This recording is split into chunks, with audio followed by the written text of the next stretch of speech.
काही प्रॉब्लेम नाही. ऐका माझं. ऐका इंटरव्ह्यू तो घेणार इथं कारण इथं Interview आम्ही आलो. घेण्याबद्दल नाही, इथं नाही, तिथून ऍक्च्युअली अलाव नाही मॅम. ठीक आहे घ्या. कोणाला घ्यायचे प्रायव्हेट आहे ना. या ऑइलचे ऑइल जे आहे इथून ऑइलचे हे बाहेर लागलेलं आहे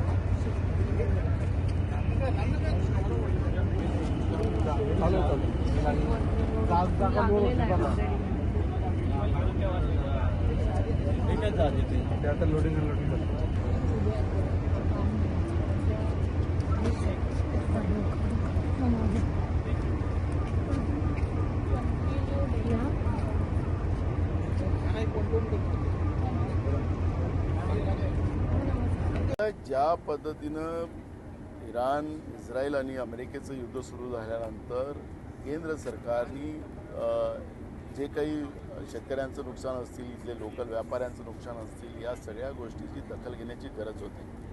पण केंद्र सरकारने या सगळ्या गोष्टीवर लक्ष घालण्यापेक्षा आपल्याला लक्षात असेल की या ठिकाणी हजारो कंटेनर आता पडलेले आहेत. त्याच्यामध्ये भाजीपाला असेल, कांदे असतील, केळी असतील, तांदूळ असेल, सगळ्या गोष्टी इथं मोठ्या प्रमाणात आहे. आणि त्याच्यामुळे ही जी सगळी परिस्थिती आहे याच्यामध्ये इथला जो व्यापारी आहे, छोटा व्यापारी, त्याचं आणि शेतकऱ्यांचं सरळ नुकसान झालेलं आहे. आणि उद्या मी प्रधानमंत्री नरेंद्र मोदींना स्वतः पत्र लिहिणार आणि त्याच्यामध्ये ही सगळी माहिती अवगत करणार. कारण की ही गोष्ट कुठलं राजकीय नाही, ही गोष्ट खऱ्या अर्थानं या देशाच्या अन्नदात्याची आहे. त्यांनी मोठ्या श्रमाने, मी स्वतः शेतकरी आहे आणि त्याच्यामुळे शेतकऱ्याला एक्सपोर्ट क्वालिटीचं धान्य पिकवण्यासाठी काय मेहनत करावं लागते त्याची जाणीव मला आहे. आणि मग हा सगळं मातीतच हे सगळ्या वस्तू चाललेल्या आहेत.